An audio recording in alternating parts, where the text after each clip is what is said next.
السلام عليكم ورحمة الله تعالى وبركاته أصدقائي. في حلقة اليوم من حلقاتي على اليوتيوب سوف أقدم إليكم تجربة جميلة قمت بها، وهي تجربة صناعة التريبود الخاص بالكاميرا أو حامل الكاميرا. هذه الكاميرات الجميلة والتي سوف يساعدكم في تصوير حلقاتكم باحترافية على اليوتيوب، وخاصة بالنسبة للمبتدئين. تابعوا معي العدة إن شاء الله. سوف نحتاج في هذه الحلقة أو في هذا التطبيق إلى قطعة خشبية، والتي سوف نقوم بتقطيعها على شكل دائرة كما ترون، والتي سوف نستعملها على شكل قاعدة لهذا التريبود. سوف أقوم بصنفرتها من الجوانب كما ترون وثقبها من الوسط. سوف يحتاج كذلك إلى هذه القطعة الخشبية، والتي سوف نستعملها إن شاء الله كحامل للكاميرا. سوف نحتاج إلى هذه القطعة الحديدية والتي نستعملها لتثبيت الصحون، وكذلك إلى هذا الميزان المائي كما ترون، والذي سوف تجدونه في علب حامل التلفاز. كذلك إلى هذه البراغي، هذا البرغي كما ترون، وكذلك إلى هذه القطع البلاستيكية والقطع الحديدية التي سوف نقوم بجمعها لتثبيت الحامل. كذلك سوف أحتاج إلى هذه القطعة الخشبية والتي وجدتها في مجموعة من القطع للأثاث. سوف نحتاج كذلك إلى هذه العصا، وهي خاصة بالمكنسة، والتي سوف نقوم بثقبها لكي نقوم بإيصالها مع القاعدة. سوف نحتاج كذلك أصدقائي إلى اللصاق الأبيض، مفك، وكذلك إلى المتر والتورنوفيس أو مسمى مفك البراغي. إذن أصدقائي، سوف أقوم بعملية التجميع إن شاء الله، وسوف نحصل إن شاء الله على تريبود جميل جدا. إذن أصدقائي، كما ترون سوف أقوم بعملية التجميع. سوف أخذ العصا، أي عصا المكنسة، وسوف أخذ الدريل، وسوف أقوم بعمل ثقب في وسط هذه المكنسة لكي نستطيع أن نثبت القاعدة مع عصا المكنسة كما ترون، هذه العصا، مع استعمال القليل من اللصاق الخاص بالخشب لكي نقوم بتثبيتها بطريقة جيدة وبإحكام.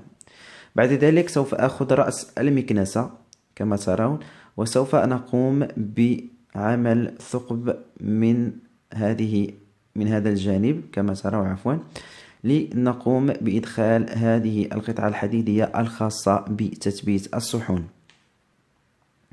كما ترون. بعد ثقب هذه القطعة الخشبية سوف يسهل علينا إدخال القطعة الحديدية كما ترون بهذه الطريقة في الثقب. إذن سوف أحاول إدخال القطعة الحديدية، يجب إدخالها بقوة كما ترون، يجب الضغط جيدا بهذه الطريقة كما ترون لكي يسهل علينا إدخالها. إذن نحصل على هذا الشكل كما ترون. بعد ذلك سوف أخذ القطعة الخشبية الأخرى،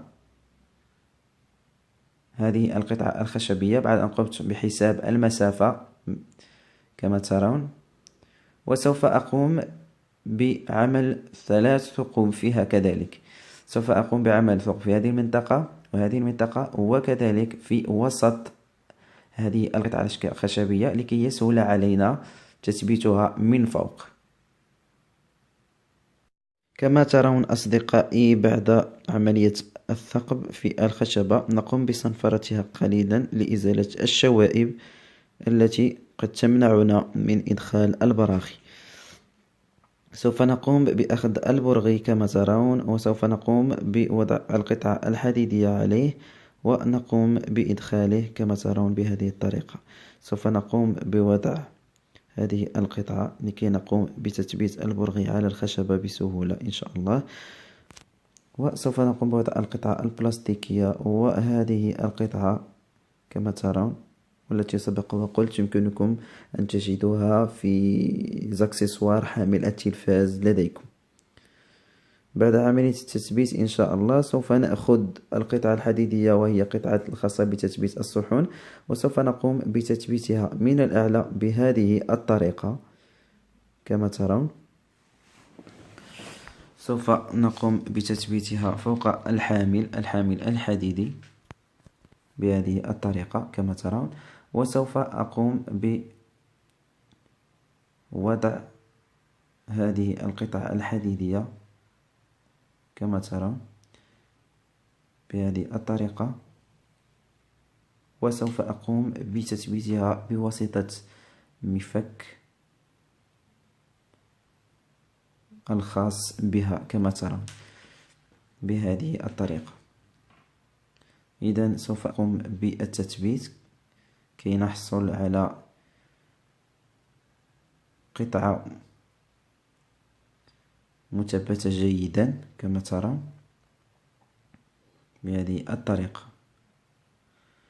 إذا أظن أن الفكرة واضحة وسهلة بالنسبة لمن أراد أن يقوم بتجربة هذه الطريقة، وأتمنى منكم تجربتها وكذلك ترك التعليقات إن شاء الله. كما ترون فإن الحامل تستطيعون تدويره ب 360 درجة.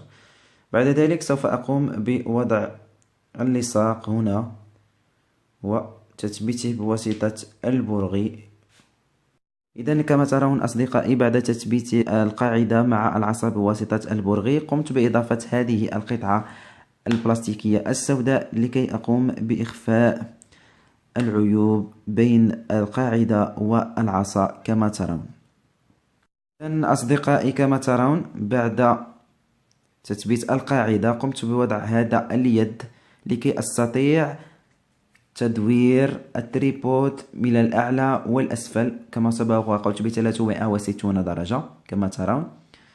بعد ذلك إن شاء الله سوف أقوم بتركيب هذا الميزان المائي الصغير كما ترون. سوف أقوم بتثبيته على حامل الخشبي كما ترون بواسطة مادة السيليكون كما ترون لكي نحصل على تصوير متوازن للكاميرا ولا نحصل على ميلان في تصوير الفيديو.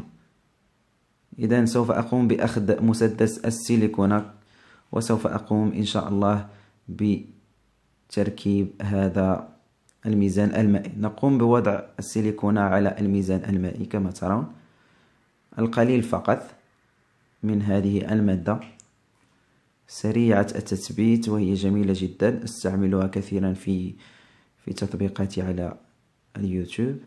إذن سوف أقوم بوضعها هنا وسوف أقوم بالضغط عليها جيدا كي تثبت بإحكام بهذه الطريقة كما ترون.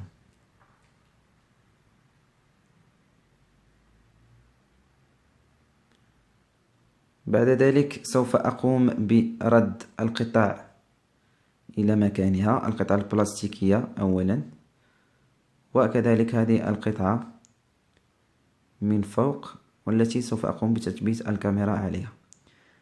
بعد ذلك أصدقائي سوف أقوم بجمع الكاميرا مع هذه الأداة التي قمنا بصنعها في المنزل، وهي صناعة منزلية 100%، لن تكلفكم شيء كما ترون، فهي أدوات بسيطة تستطيعون الحصول عليها فقط في المنزل كما ترى. فهو يستطيع الدوران إلى الأعلى والأسفل، وكذلك تستطيعون أن تقوموا بتدوير الكاميرا يمينا ويسارا بهذه الطريقة. نقوم بوضعه في فوق التريبود. إذن كما ترون أصدقائي الأعزاء فإن هذا هو الشكل النهائي للتريبود أو الحامل الكاميرا، والذي تستطيعون من خلاله تسجيل فيديوهاتكم بكل احترافية على اليوتيوب، خاصة بالنسبة للمبتدئين، وهو كما ترون من مواد بسيطة يمكنكم الحصول عليها بسهولة. كما ترون فإن هناك توازن جميل جدا بين التريبود والكاميرا كما ترون، فإن الميزان المائي متوازن كما ترون. إذا أتمنى أن يكون فيديو اليوم إن شاء الله قد نال إعجابكم. لا تبخلوا علي بالدعم والاشتراك في القناة وتفعيل الجرس واللايك إن شاء الله. وإلى اللقاء في حلقة قادمة إن شاء الله مع اختراع جديد إن شاء الله في قناتكم العالمي حسن تيفي. السلام عليكم. إن أعجبك الفيديو لا تنسى الإعجاب والاشتراك في القناة. جميع الحقوق محفوظة لدى قناة